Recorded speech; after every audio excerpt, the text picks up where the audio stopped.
Good evening and welcome to the Greg Tompsett Football Show. Tonight, instead of our normal NFL recap around the league, we are going to do a trade deadline extravaganza talking about each of the possible trade targets at the positions of need for the Buffalo Bills, a couple of the rumors about guys who could be moved from the Bills, and anything else you guys have. So come throw your questions in the chat. I'm going to go through some of the different positions that we're going to be reviewing first, and then you guys can throw me any other ones and I'll talk through those too. So although tonight would be a lot more fun if I was going to explain why we're going to trade for Dexter Lawrence and Max Crosby and guys like that, obviously the Bills are very much at the mercy of the salary cap. They can pretty much only add guys who are at roughly minimum contracts.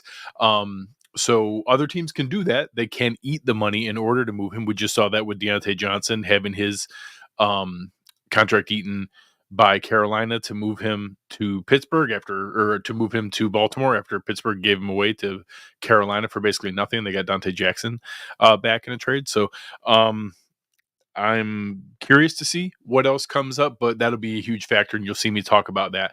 I'm going to use the threads that I helped build on Twitter to go through some of them. So, just as kind of a warm up, I'm going to start with the wide receivers because we did see, obviously, Amari Cooper was missing today with a wrist injury. Curtis Samuel was back, but very limited. We saw Keon Coleman go out at the end. And have a wrist or forearm injury. So I don't think that we're going to make any moves for wide receivers, but in theory, we certainly could. So we'll see where this goes, but I'm going to go through some of the names that I researched before and what comes up. So my first category was very likely untouchable, but make the phone call anyways. Like Chris Olave had a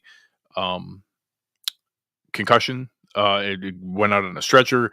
George Pickens, it sounds like there's some off-field stuff there, but I don't think Pittsburgh's looking to move him. Same thing, Terry McLaurin in Washington. They won again, so I don't think any of those are happening.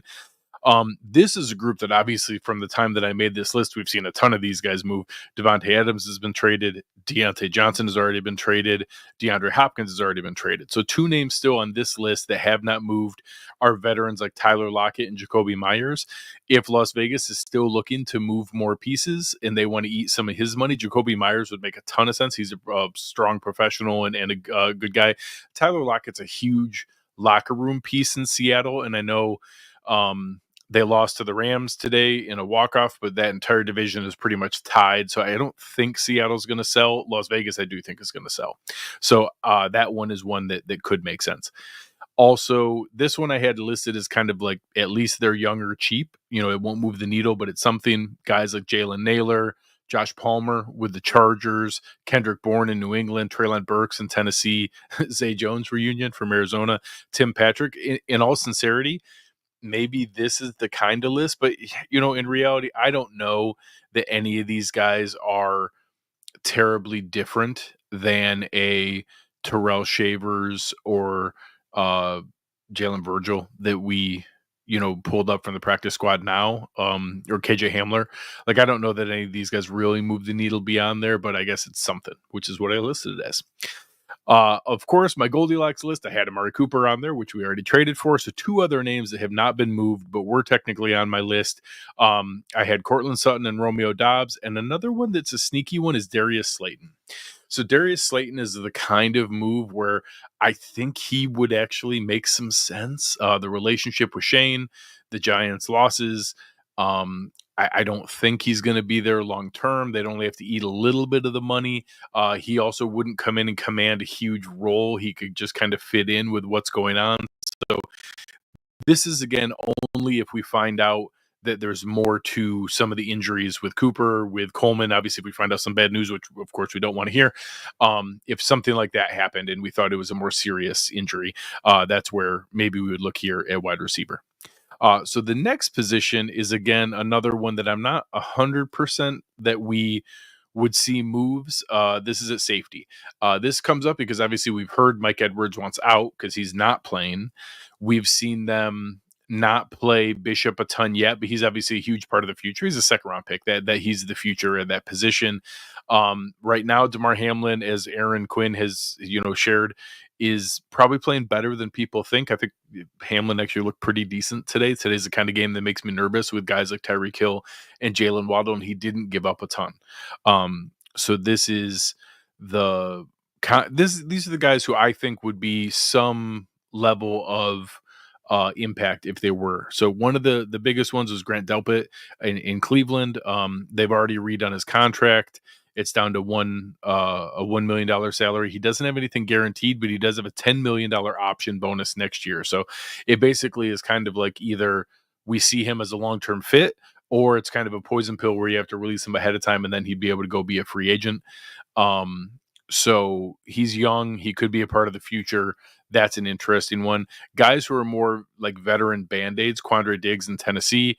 He's a guy I liked in the offseason, and is 31, so it's just a short-term rental. I think he's experienced, maybe a marginal upgrade to Hamlin, but savvy veteran who could come in and contribute and play and be able to help. Tyrann Mathieu is a really fun one because he also can be a backup for Taron Johnson. He can be very versatile. He plays all over the place. Again, they only a $1.5 million salary, no future guarantees, still plays all over the place. Andrew Cisco, I know a lot of Syracuse fans are excited about him. He's doing okay. Like I think that there's some performance issues there. I don't know for sure that he's even an upgrade on Hamlin, but again, he's young and in the final year of his rookie deal, maybe a possibility. Some other guys, Chris Smith and John Johnson in LA is another guy that I think is a possibility to be able to do some of those pieces. John here asking about, can we trade Curtis Samuel? We can't eat any salary cap, so it doesn't matter. We can't eat any cap and move him. It would cost more to trade him than he costs now. We cannot trade away Curtis Samuel. So the other one I listed here was Buda Baker. I would love to trade for Buda Baker. He's one of the few that is a like definitive absolute upgrade over DeMar Hamlin, but I just don't think Arizona ever eats salary. So it would be the first time they do it. Just like Al Davis did not eat any of Devontae Adams' salary before they moved him to the Jets. I do not expect Arizona to eat any salary, and we can't take on anybody with a big salary like his. I think his is like $17 million. It's a huge contract. So he's an awesome player. If they wanted to eat a bunch of money, sure, I'd figure the rest out next year, but I don't expect him to be moved. The next position that I'm going to look at is the defensive tackle thread that I did. So obviously this one, we had the Dwayne Carter surgery news. It does sound like he's going to come back after his IR stint, which is good, but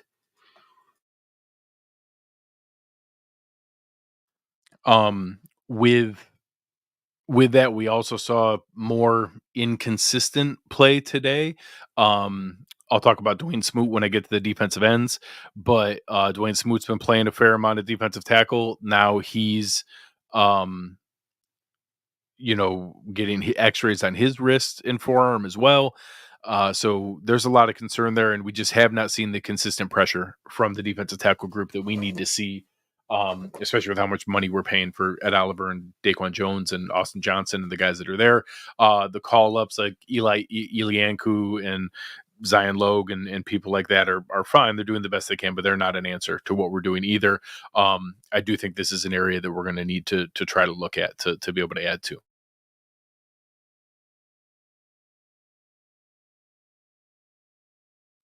So, looking at this list, the first one, they're for sure not trading him, but make the phone call. Sure, we can try to call Tennessee about Jeffrey Simmons or the Giants about Dexter Lawrence. They're not trading him. Like these guys are absolute studs. Dexter Lawrence is a monster. Of course, he would look amazing in a Bills uniform. He's on pace to lead the NFL in sacks as a 350-pound behemoth. Like, he'd be the heaviest guy in NFL history. There's one 300-pounder that's ever listed or led the NFL in sacks. And he's 350 pounds. So he'd be amazing. They're not trading him. Like, it's just not how this is going to work. But sure, let's call. Maybe they want a couple, they would want multiple first round picks. I don't think that's how it's going to work, but they're awesome players. So, of course, I'd make the phone call. Too expensive, but if they want to pay the full salary, sure. I listed Eric Armstead because he's actually cheap this year. The challenge is that Jacksonville guaranteed him $12 million next year. He's not worth that. I would not take that on. But he is contributing and could be a part of a pass rush plan to be able to do it. This group I listed as, I guess it's something, but not sure it moves the needle. So Esezi Odomeo out of Jacksonville has actually been getting some pressure and good limited snap counts. So maybe some potential there. Ashawn Robinson in Carolina is an older guy, but I guess he's still kicking around. Dietrich Wise, same thing. Shelby Harris in Cleveland, Raheem Nunez Roches, Adam Butler. These are all guys that I don't even know for sure that they're upgrades over Elianku, but they're probably better pass rushers. They're probably, the same or maybe not even as good of a run defender as Anku is, but they're could contribute more in the pass rush than those guys can. Then my Goldilocks list. These are the three that I really am interested in. One, if Miami wanted to just leave Calais Campbell here and have him not fly back to Miami, I'd be more than happy to do that. You guys saw him chasing players down today from behind. Fantastic effort consistently there. 38-year-old guy, but he's still creating pressure. And he would be like that veteran rotational guy to mix in, especially on pass rush downs, to be able to contribute in that way. Malik Collins in San Francisco. I don't think San Francisco is selling, but they keep losing and they keep losing players. So if that were to change, I think them being on bye really hurts because they're going to try to get their plan together and probably are not going to be selling. But Malik Collins is a guy who's a free agent. He's got a cheap contract. He's still creating and contributing. And then Sebastian Joseph Day, he's the one that checks the most boxes. One, he's performing fantastically. He is at the top right of every metric, pass rush win rate, all the different things, beating double teams and being productive for what he's there. He also came to Buffalo on a visit, so we already have done the background on him. Tennessee ended up paying him more money, but they gave it to him in a bonus. We couldn't afford him. Otherwise, I think we wanted him. So he's one that really makes a lot of sense.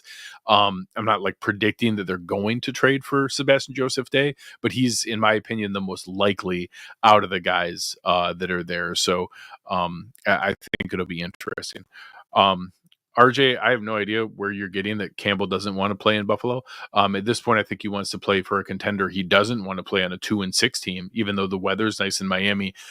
He can rent a condo or a townhouse here for a couple months and then go back to nice weather afterwards. So that's much, much different than earlier in players' careers or where they want to be. I guarantee he'd rather play for a contender the rest of this season rather than continue to do what he's doing down floundering in Miami. The last list I'm going to switch over to is defensive end. So again, if you guys have any people that you want me to ask about, we'll switch over to that list here afterwards. If you guys have any other options you want me to look at. So edge, all of a sudden, it wasn't really one because we were getting Von Miller back today. He didn't look great today. He did look good earlier this season. Obviously 3 straight games with sacks. So I'm not overly concerned that his first game back wasn't great, but it wasn't. Today wasn't great. But we've seen it this season that he can still very much contribute and had 3 straight games with sacks. So we'll see where that goes later on this season. But now you add to that we saw Dwayne Smoot go out with an injury. We saw Casey Toohill go out, although he did come back. We don't know how serious Smoot is, but he's actually been a nice contributor. We know Epinesa has been hit or miss. Gregory Rousseau's been great, but he's the only one that's contributing. He's still like top 5 in the league in pressures. He's having a great season, but we need more than him to be able to contribute. I'm hopeful that's Von Miller, but now with the other injuries, we may need to look at this. So I went through and built myself a list of edge rushers. So the first one, again, if they want to eat the money, Eric Armstead's kind of a hybrid, but I listed him again here. Harold Landry is one. It's a lot of money. They're already like halfway through this. So we're already 9 weeks into the season. So 17.25 by 18 weeks. So you get paid for your bye week. We would be 8.6 million left. So they would have to eat pretty much all of that, like 8 million of the 8.6 million. But if Tennessee wanted to do that for a draft pick, Harold Landry can still get it done. He's still out there creating pressures and going and making some of a difference. I listed this like I guess it's something. Three of them are guys that I just don't know how much of a difference they make. I think Emmanuel Ogba still got a little bit there from Miami. Again, in division teams, they don't want to trade like long-term pieces. Like that's why they wouldn't trade us like Javon Holland or someone they'd see twice a year for the next 5, 10 years. But like later veterans on 1 year deals, or especially guys like Campbell who just got to Miami, he's only been in Miami for like 8 months. That's not the kind of guy that would stop them from trading him in division, especially when we've already played Miami the 2 times this year. They're not going to see us again, and they're certainly not going to make the playoffs. So I think Ogba is a possibility.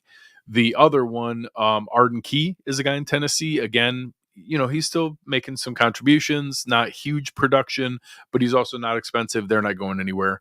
Carl Lawson, again, a guy used to be better than what he is now. He's just started being active in Dallas. He's only played 4 games, but he's looked decent. Couple pressures in each game, super cheap. And then I listed Joe Tryon Sharenka here, not because he probably should have listed him up in like the Dexter Lawrence, Jeffrey Simmons area. I don't think Tampa Bay is selling. I don't think they want to move him, but he's a free agent next year. I think they'd want a lot for him. He's actually the one of the few guys I would consider splurging on in in free agency this offseason because he's young, just coming off of his rookie deal. But he's a guy that I'd at least make the phone call. I'd make the phone call and try to go find out. I don't think they're moving him, but I'd at least be interested. I actually found more Goldilocks than I expected. I found 5 guys at edge rusher who I think really make sense. The number one that shocked me is Chase Young. Chase Young's still 25 years old. He's only a $1.12 million salary because they gave him like 11 and change of his 11 million of his $13 million contract and bonus. So there's no money left over to go with. He has 30 pressures in 8 games. He's getting to the quarterback over and over and over again. Super, super productive. I don't know what kind of pick New Orleans would want, but he's not under contract next year. They'd probably want something good enough to be able to offset the comp pick that they might get. But just he's having a much better season than I realized. They have like Carl Granderson and other guys they can't afford to be able to eat the salary for him. They could move Chase Young if they wanted to. So that's a crazy one. I wasn't expecting to find him when I did this list. Some of the other names here I had already seen kicking around. Zadarius Smith is one that's already been thrown out there. He's a guy that kind of sounds like Cleveland might move before the deadline. I've heard Detroit is in on him. Same thing. They've already eaten the bonus. He's only getting paid $1.21 million. He's got 24 pressures. I didn't see how many more he had today. Same thing for Chase Young. I don't know how many more he had today. Azeez Ojulari is in New York. Zadarius Smith and Ojulari are Aaron Quinn's favorites. Those two he asked me to check in on, and both of them qualified for my Goldilocks list. 19 pressures. He's contributing. He would come in and be able to fit in right away, and is a guy that we might be able to sign longer term. He's in the final year of his rookie deal, so he'd be coming in kind of like trading for Cooper. Like if he comes in and fits, it's great. If he doesn't, maybe we get a comp pick and get something back for him. Jadeveon Clowney is one that we've seen thrown around a little bit. He's still producing. Carolina paid all of his money in a bonus. He's already cheap. Carolina's going nowhere. So that's a name that we could see coming in and impacting things. And then Cam Jordan is another one. He's kind of similar to Tyler Lockett in the sense that I don't see New Orleans moving like a franchise centerpiece like Cam Jordan, and the same thing, Tyler Lockett's like their NFL Man of the Year candidate. I just don't think they're going to move him, but he's still a good player and still a contributing veteran. So I'd be open to it if they did. But Chase Young and Ojulari are the two that I would really want to go after in this group. I know a lot of people have asked about linebacker. I'd be open to it, but honestly, with Bernard coming back now, they've already talked about the plan to bring back, to be able to bring back Milano. I don't think that's where this team's going to go. I don't think that they're going to make a trade for a linebacker who I don't think is going to play. Like Dorian Williams has shown a lot of progress to the point where he's a really good third linebacker, like what we used Terrell Dodson as when we had Milano and Bernard healthy last year. And Dodson was a nice third linebacker where you come in and base run sets and can play run defense and goal line and downhill going, see ball, hit ball kind of thing. Dorian Williams can do that great. Balin Spector has shown that he's a solid linebacker 4. We have these guys who can play special teams to do those other things. So, like, I know we like it would make us feel better, I guess, to have more depth at linebacker, but like I don't know that we're trading for somebody who's better than Dorian Williams or Balin Spector, and those guys will be backups now when Milano um and Bernard are back healthy. So I guess linebacker injury insurance. They both had issues staying on the field, so I guess I'd be open to that. But I just don't. I guess I don't see the a trade coming at linebacker. If they were to go out there and make a move, it would not be for like an immediate starter because they're not going to move Bernard or Milano to backups. So they're not going to trade for somebody that then they don't know who comes off the field when that happens. So the lower level guys, I guess, if they find somebody who's cheap and able to be a short term upgrade until Milano comes back, and then would just be there as another option alongside Dorian Williams after the fact, I guess that could happen. But I'm not sure where those options come in. So for me, I think defensive tackle is our most likely. I think the defensive end has become an option with some of the injuries that happen. Obviously, we'll find out more here in the next couple of days of any of the X-rays with Smoot and Keon Coleman if that brings wide receiver back into play. But I think D-line and D tackle are the most likely. I think the safety option is probably, um, you know, here as it is, or we've talked about it. Do they bring, do they bring uh, Micah Hyde off the couch to come back in and play? I don't think Hyde's coming back to be a backup. I think if he makes the effort to come back in and put on the jersey again, it's to come in and start immediately. So I think that's still in play, but I don't know for sure if he wants that, if his family wants that, or where the team is. TP here is bringing up Kyer Elam. He's saying specifically for Jordan Davis. I think they like having Kyer as an option. I think it's possible he could even play to start next year, depending on if they re-sign Rasul Douglas. But if they were able to get a player like Jordan Davis, sure. And Philadelphia is the kind of team that likes to take a shot on former first-round picks. So that's our first-round pick for your first-round pick. Here's a guy who's not playing for us, for a guy who's not playing that much for you guys. Let's give it a shot. I think that's a possibility. So we'll see where that one goes, but we'll go through there. Leak here is asking, is Eric Armstead possible? I already talked through that earlier.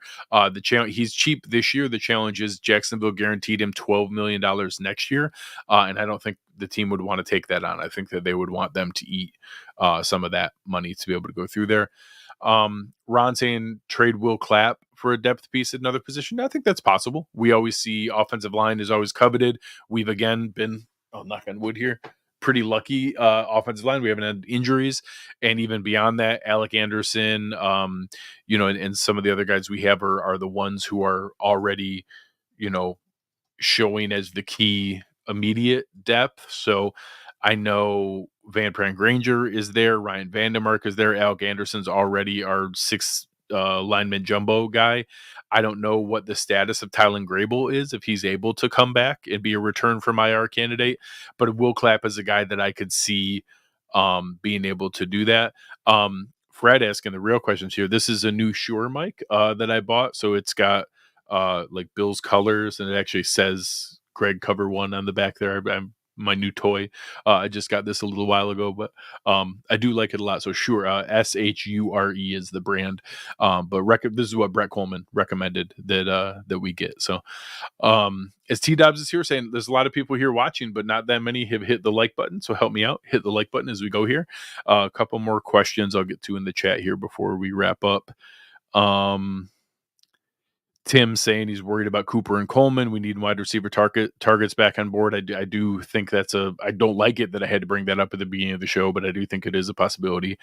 So anybody who missed that, you can go back and watch at the beginning of the show after we wrap up here.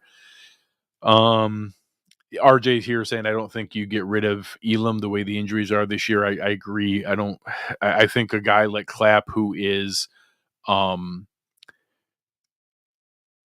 far enough down the depth chart, but actually still valuable, I think is the kind of guy you could see moved. And then a guy like Mike Edwards, who's not getting on the field. And it's a shame. Like, I think it's kind of, like